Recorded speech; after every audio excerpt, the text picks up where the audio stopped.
ማስወገድ ያለብንን ጎጂ ልማዶች ላይ እንድንነጋገር ነው ቤተሰቦቼ ዛሬ የምፈልገው። እርግጠኛ ካልሆንከው ከማታውቀው ሰው ጋር ጥንቃቄ የሌለበት ግንኙነት ማድረግ ለበሽታ ያጋልጣልና እንደዚህ አይነት ነገር ከማድረግ ተቆጠቡ። ለምሳሌ ወጣቶች መንገድ ላይ ካገኙት ሰው ጋር አብረው ያድራሉ፣ ከዛ በሽታ ይዛሉ። ሌላው በነገራችን ላይ ይሄ እንደው የመንፈሳዊ ቻናል ስላልሆነ እንጂ ስለ መንፈስ ብንነጋገር አብሮ በማደር የሚተላለፍ መንፈስ አለ። ከዛ በኋላ የሰውየውን ስፕሪት ከዳተኛ ከሆነ ከዳተኛ፣ ሌባ ከሆነ ሌባ፣ ሌላም ባህሪ ካለው እሱ ይተላለፍብናል ማለት ነው። እንግዳን ሙሉ ለሙሉ አትመን። አሁን ያገኘውን ሰው ልትረዳይ መጣሁ ሊልህ ይችላል፣ ላግዝህ መጣሁ ሊልህ ይችላል፣ የተለያየ ነገር ሊልህ ይችላል። ስለዚህ መጠንቀቅ መቻልን አትርሳ ማለት ነው። ውስጥህ የማይቀበለውን ነገር አትብላ። ደስ ሳይለኝ በልቼ ነው የታመንኩት የሚባል ነገር አለ። ደስ ካላለ መብላት አስፈላጊ አይደለም። ስለዚህ ከበላኑ ደግሞ ልንታመም ስለምንችል ኮምፎርት ያልተሰጠን ነገር ወደ ውስጣችን ማስገባት የለብንም ማለት ነው። በትክክል ካላነበብክና ካልተረዳህ በጭራሽ አይፈርሙ።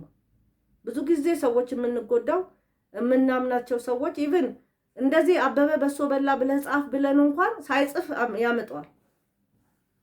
ስለዚህ በፍጹም አንብበኑ ተረድተኑ ነው መፈረም መቻል ያለብን። ክፍት ቦታ ላይ ሳሉ አይኖቹን ከምግብና ከመጠጥ ላይ በጭራሽ ያንሱ። ክፍት ቦታ ካለ ወይም ደግሞ የምንበላውን ነገር አሁን አንዳንድ ጊዜ አንዳንድ ሆቴል ቤቶች ያሉ ምግብ ከቀረበ በኋላ እጃቸውን ሊታጠቡ ይሄዳሉ ማለት ነው። እዛ ምግብ ውስጥ እንግዲህ ምን አይደረግ ምንም የምናውቀውም ጉዳይ የለም። በመሰረቱ ጥንቃቄ ይጠብቀሃል ይላል እንጂ ከተፈለገ ያው ምግቡ ሲመጣም ብዙ ነገር ማድረግ ይችላሉ። ግን ዞሮ ዞሮ ከኛ የሚመለከተንን ነገር እናደርግ ነው ማለት። ማሰብ የምንችለውን እናስብ ነው።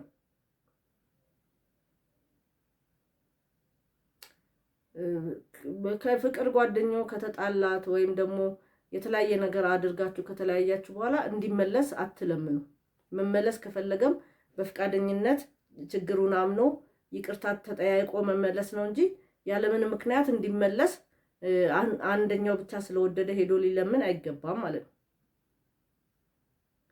ድንገተኛ ካልሆነ በስተቀር ማንንም ሰው ሳያሳውቁ ወይም ሳይደውሉ ቤቱ ሄዱ ማለት ነው። ይሄ ያው በእኛ ሀገር እንኳን ድንገት ይመጣል ሰው ችግር የለም ቤት ያፈራው ይባላል ይቀበላል። በሌላው ሀገር ግን እንደዚህ አይነት ነገር አይደረግም፣ በጣም ነውር ነው ማለት ነው። ያለ ተገቢ ፋይናንስ ምክክር ገንዘቦችን በፍጹም አያውጡ።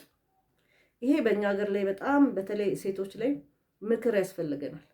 ያገኘነው መንገድ ላይ እቃዎችን በሙሉ ገዝተን አግበስብሰን እንጠቀምበታለን እኮ ግን ከፕሮግራም ውጭ የሚወጣ ገንዘብ ብዙ ጉዳቶች አሉ ማለት ነው። እና ይሄ በጣም ማለት ገንዘብን በትክክል ማውጣት ይበጃል። ለጉዞ የተበላሸን ተሽከርካሪ ምንም የለውም ችግር የለውም ብለን እንጠቀም፣ አደጋ ላይ ያደርስ ስለሚችል የጥሩ ሰው እምነት ፈጽሞ አይግዱት። ጥሩ ሰው አጠገቦት ካለ በተለያየ ምክንያት መካድ ውስጥ አይግቡ ማለት ነው። ፍላጎት ከሌለ ሰው ጋር ግንኙነት በጭራሽ አያስገድዱ። ብዙ ጊዜ በግዴታ ሚስትም ትሁን ባል የተገባ ለዘላቂ ህይወት አይጠቅም። ስለዚህ ማስገደዱ ጥቅም የለውም ማለት ነው፣ ዘላቂነት አይኖረውም። ያለ ተጨባጭ ማስረጃ አንድን ሰው በፍጹም አትክሰስ። ከሳሽ መንፈስ ያላቸው ሰዎች አሉ። አንተ እንዲያርገኝ፣ አንተ እንዲያርገኝ፣ አንተ እንዲያርገኝ ያለ ምንም ምክንያት እንደዛም ላለመሆን ይሞክሩ።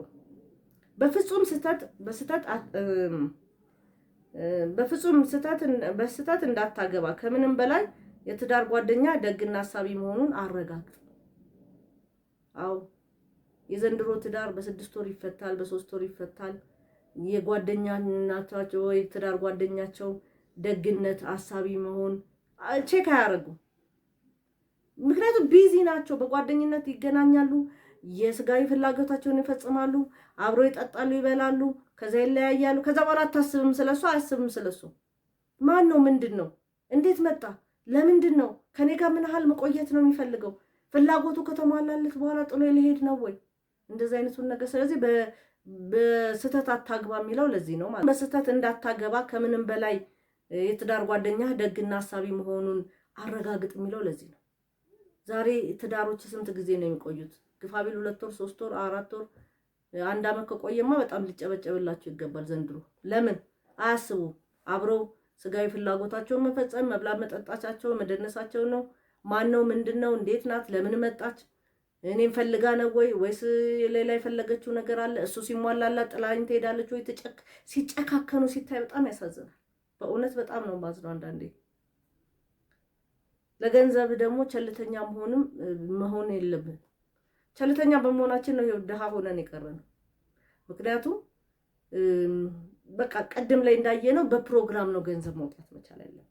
ስንረዳም በፕሮግራም ስናግዝም በፕሮግራም። አመሰግናለሁ። ይሄንን ቻናል ሰብስክራይብ እንድታደርጉት ጋብዛችኋለሁ። ሰላም ክረሙ።